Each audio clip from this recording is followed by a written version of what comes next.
جب انسان کسی سے محبت کرتا ہے تو اس کا اظہار اس کی گفتگو اور بیان کرنے کے انداز میں نظر آتا ہے۔ آج کا عنوان ہے ایک اعلیٰ گھرانہ۔ سیدہ خدیجہ سے شادی کے بعد رسول اللہ صلی اللہ علیہ وآلہ وسلم مالی اعتبار سے بھی خوشحال ہو گئے ہیں۔ آپ نے تجارت جاری رکھی ہے اور مال تجارت لے کر مختلف ملکوں میں جاتے ہیں۔ رسول اللہ جہاں بھی جاتے ہیں لوگ آپ کے اخلاق اور کاروباری لین دین سے بہت متاثر ہوتے ہیں۔ 598 عیسوی کے ابتدائی مہینوں میں سیدہ خدیجہ سے رسول اللہ کا بیٹا پیدا ہوا ہے۔ اس کا نام قاسم بن محمد رکھا گیا۔ قاسم کی وجہ سے ہی رسول اللہ کی کنیت ابی القاسم یا ابو القاسم ہوئی۔ قاسم 2 سال کی عمر میں وفات پا گئے۔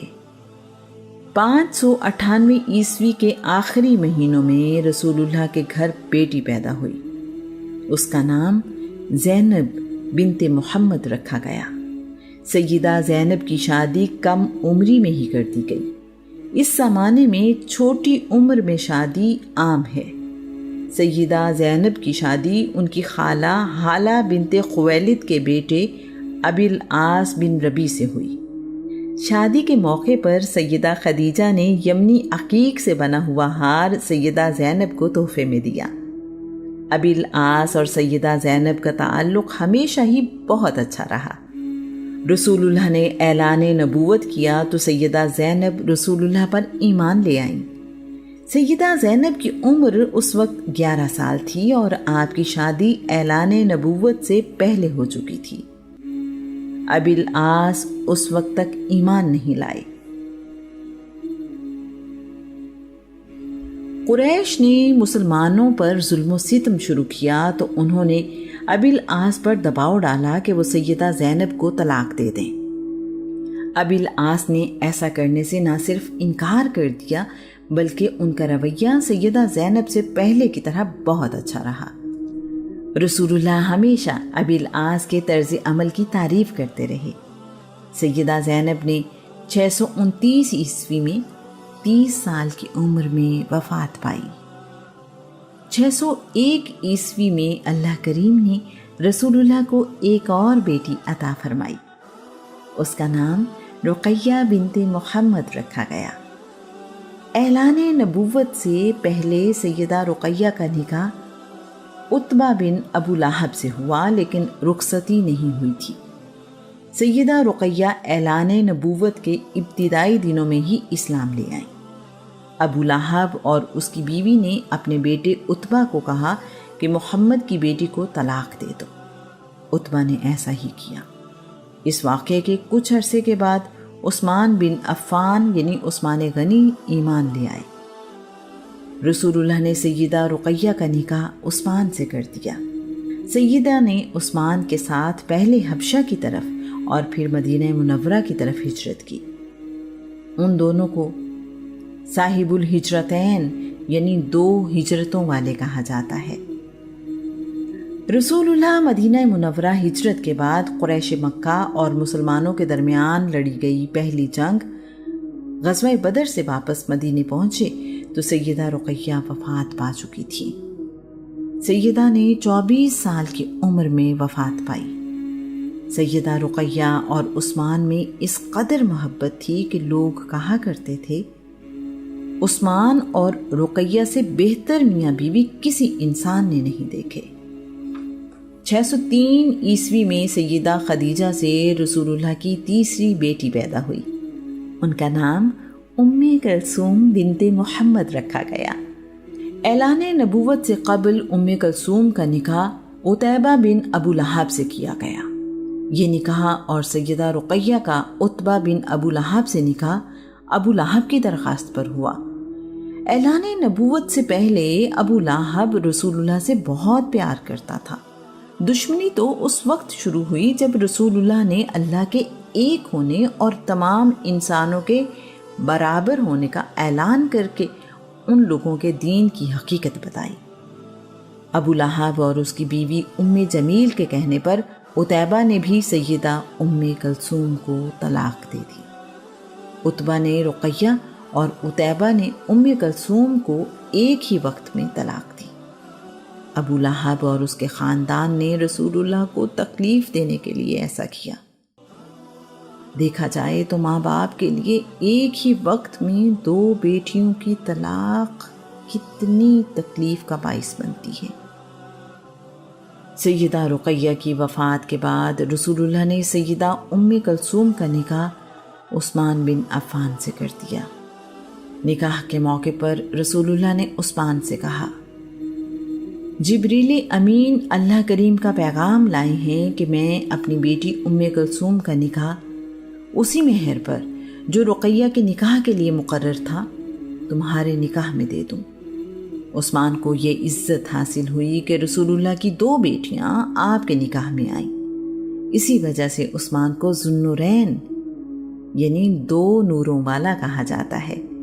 سیدہ ام کلثوم نے 28 سال کی عمر میں وفات پائی۔ سیدہ فاطمہ رسول اللہ کی چوتھی اور سب سے چھوٹی بیٹی ہیں۔ سیدہ فاطمہ بنت محمد بھی 605 عیسوی میں سیدہ خدیجہ سے پیدا ہوئیں۔ سیدہ فاطمہ اپنے بچپن میں تنہائی پسند ہیں، اپنی والدہ کے ساتھ ساتھ رہتی ہیں۔ سیدہ فاطمہ کے متعلق رسول اللہ نے کہا، فاطمہ میرے جگر کا ٹکڑا ہے، جس نے فاطمہ کو ناراض کیا اس نے مجھے ناراض کیا۔ سیدہ فاطمہ کی شادی علی ابن ابی طالب سے ہوئی۔ سیدہ فاطمہ کی عادتیں رسول اللہ سے بہت ملتی ہیں۔ سیدہ بہت سخی ہیں، کسی سوال کرنے والے کو کبھی خالی ہاتھ واپس نہیں لوٹاتی۔ رسول اللہ نے سیدہ کے بارے میں کہا، فاطمہ جنت کی عورتوں کی سردار ہے۔ رسول اللہ کے وصال کے وقت آپ کی اولاد میں سے صرف سیدہ فاطمہ ہی حیات تھی۔ رسول اللہ کے وصال کے 6 مہینے بعد سیدہ فاطمہ نے 28 سال کی عمر میں وفات پائی۔ 613 عیسوی میں رسول اللہ کے اعلان نبوت کے تقریباً 3 سال بعد سیدہ خدیجہ سے ہی اللہ کریم نے رسول اللہ کو ایک اور بیٹا عطا فرمایا۔ رسول اللہ نے اس کا نام عبداللہ بن محمد رکھا۔ انہیں طاہر اور طیب کے لقب سے بھی پکارا جاتا تھا۔ عبداللہ بن محمد چھوٹی عمر میں ہی وفات پا گئے۔ عبداللہ بن محمد کی وفات پر بنی سہم کے سردار عاص بن وائل نے کعبے کے احاطے میں لوگوں کی موجودگی میں کہا، ابن عبداللہ کی نسل منقطع ہو گئی، وہ ابتر ہو گیا۔ اللہ کریم نے عاص بن وائل کو سورہ کوثر کی صورت میں جواب دیا، بے شک ہم نے آپ کو ہر قسم کی نعمت کثرت سے عطا کی، تو آپ اپنے رب کی نماز پڑھیں اور قربانی دیں، بے شک آپ کا دشمن ہی گمنام و بے نشان ہوگا۔ سیدہ خدیجہ سے رسول اللہ کے 6 بچے ہیں۔ رسول اللہ کے گھر میں ان کے علاوہ علی ابن ابی طالب اور زید بھی رہتے ہیں۔ زید رسول اللہ کی محبت میں اپنے والد کے ساتھ جانے سے انکار کر چکے ہیں جب وہ انہیں لینے کے لیے مکہ آئے تھے۔ ایسا زید نے رسول اللہ کے حسن سلوک کی وجہ سے کیا ہے۔ اس کی تفصیل ہم آپ مجھے سارے جہاں سے عزیز ہیں میں بیان کر چکے ہیں۔ رسول اللہ بچپن میں اپنے چچا ابی طالب کے گھر رہ چکے ہیں۔ رسول اللہ کو علم ہے کہ چچا مالی طور پر کمزور ہیں اور بہت زیادہ سخاوت کرتے ہیں۔ اب رسول اللہ کے مالی حالات بہت بہتر ہو چکے ہیں۔ رسول اللہ نے اپنے چچا عباس سے مشورہ کیا ہے، چچا ابی طالب کے مالی حالات اچھے نہیں ہیں، ہم ان سے ایک ایک بیٹا اپنے پاس لے آئیں۔ عباس کو یہ بات پسند آئی ہے۔ دونوں مل کر ابی طالب کے پاس آئے اور ان کی اجازت سے عباس نے جعفر کو اور رسول اللہ نے علی کو اپنے ساتھ رکھنے کا فیصلہ کیا۔ اس کے بعد رسول اللہ نے علی کو باپ کی طرح پالا۔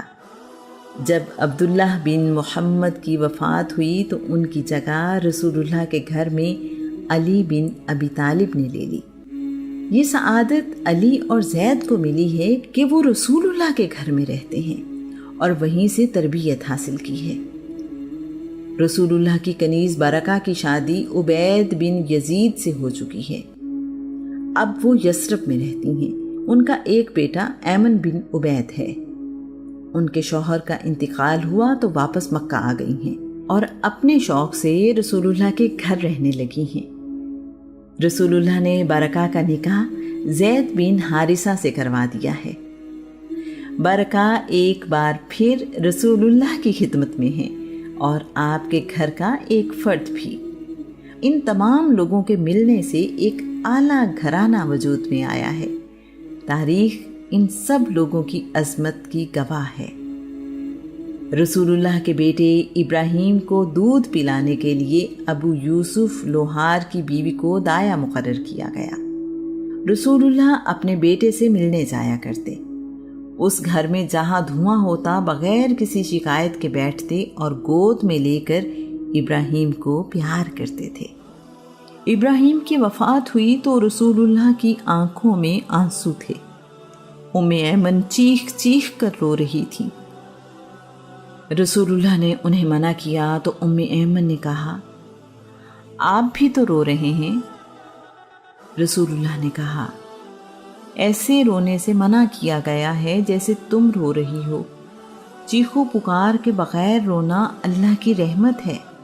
آنکھوں میں آنسو ہیں، دل میں غم، لیکن ہم اس کے سوا کچھ نہیں کہتے جو ہمارے رب کو پسند ہے۔ اچھی خبر ملنے پر رسول اللہ کہتے ہیں، الحمدللہ رب العالمین۔ تمام تعریفیں اللہ کے لیے ہیں جو تمام جہانوں کا رب ہے۔ بری خبر ملنے پر رسول اللہ کہتے ہیں، الحمدللہ علی کل حال۔ تمام تعریفیں اللہ کے لیے ہیں، وہ جس حال میں بھی رکھے۔ رسول اللہ جب کسی بچے کو دیکھتے ہیں تو شفقت اور محبت سے اس کے سر پر ہاتھ پھیرتے ہیں۔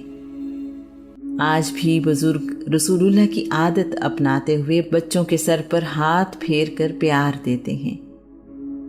رسول اللہ کے گھر ان کے عزیزوں اور ان کے بچوں کا آنا جانا ہے۔ ان میں حکیم بن حسام، زبیر بن عوام، عمر بن عاص، سیدہ حالہ، عثمان بن مظعون اور خولہ شامل ہیں۔ زندگی بڑی بھرپور گزر رہی ہے۔ خاندان کے بچے اور بڑے بہت شوق سے رسول اللہ، سیدہ خدیجہ اور ان کے بچوں سے ملنے اور کھیلنے آتے ہیں۔ رسول اللہ خود بھی بچوں کے ساتھ کھیلتے ہیں۔ بچوں کو جمع کر کے ان کا تیز بھاگنے کا مقابلہ کرواتے ہیں۔ جیتنے والے کو انعام دیتے ہیں۔ رسول اللہ اپنے گھر والوں سے بہت محبت کرتے ہیں اور ان کا خوب خیال رکھتے ہیں۔ ان کی اخلاقی تربیت کے ساتھ ساتھ ان کے ساتھ خوش گپیوں میں بھی مصروف رہتے ہیں۔ رسول اللہ کو کسی عزیز یا دوست کی بیماری کی خبر ملتی ہے تو آپ اس کی طبیعت پوچھنے کے لیے جاتے ہیں۔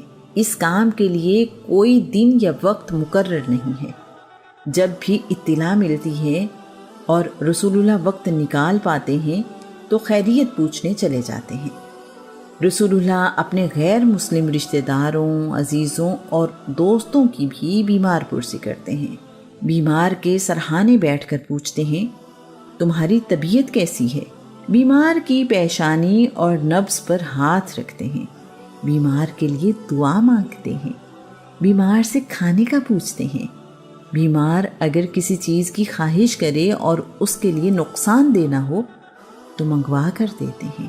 بیمار کو تسلی دیتے ہوئے کہتے ہیں، فکر نہ کرو، اللہ نے چاہا تو جلد صحت یاب ہو جاؤ گے۔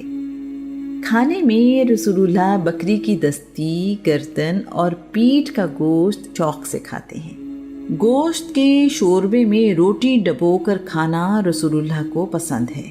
اس کھانے کو سورید کہتے ہیں۔